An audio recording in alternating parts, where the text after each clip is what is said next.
Have you thought about how you think about making your decisions?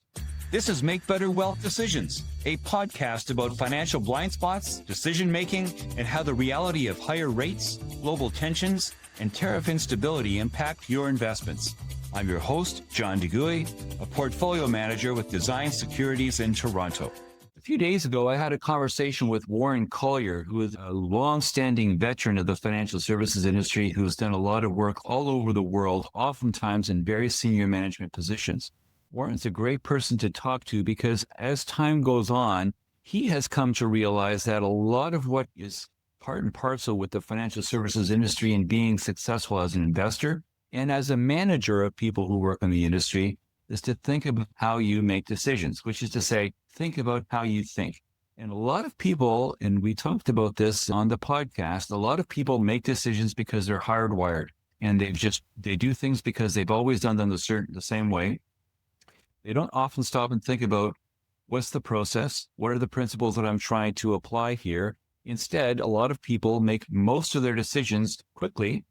Daniel Kahneman would call that system one, rather than slowly and methodically, which is what Daniel Kahneman would call system two.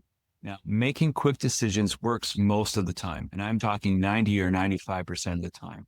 But there are certain things in life, and oftentimes those things pertain to investing, that require a thoughtful, methodical approach where you stop, you reflect, you take a step back and say, what is it that I'm trying to do here? What really are my long-term goals?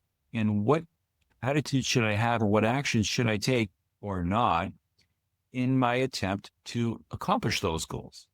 A lot of people suffer from confirmation bias. They do things that they want to do because it feels good, and they thought that what they were doing was right all along. So the need to stop, to be careful, to assess yourself is really critical to make better decisions. And here's a tip.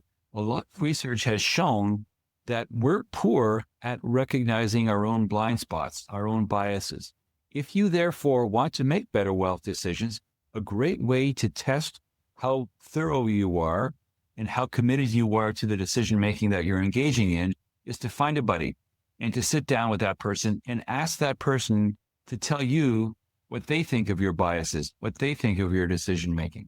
Because research shows that a lot of third parties, friends, neighbors, spouses, are much better in identifying our biases than we are in identifying our own biases. And again, that's because of the fact that we don't want to, A, admit our own biases, and we're all biased to some extent, and B, because even if we want to acknowledge them, we're not very good at acknowledging, because part of the problem with being biased is that you don't realize you're biased because that's the definition of bias. So think about how you want to have decision hygiene, what you will do to make better decisions, and think carefully. And if you need to, by all means, enlist the services of a friend or a person that you respect to make sure that the decisions you're making are as thorough, as thoughtful, as comprehensive as they can possibly be. This podcast is not to be construed as offering specific investment advice. Please consult a qualified advisor before acting. My books, Stand Up to the Financial Services Industry and Bullshift, are available online.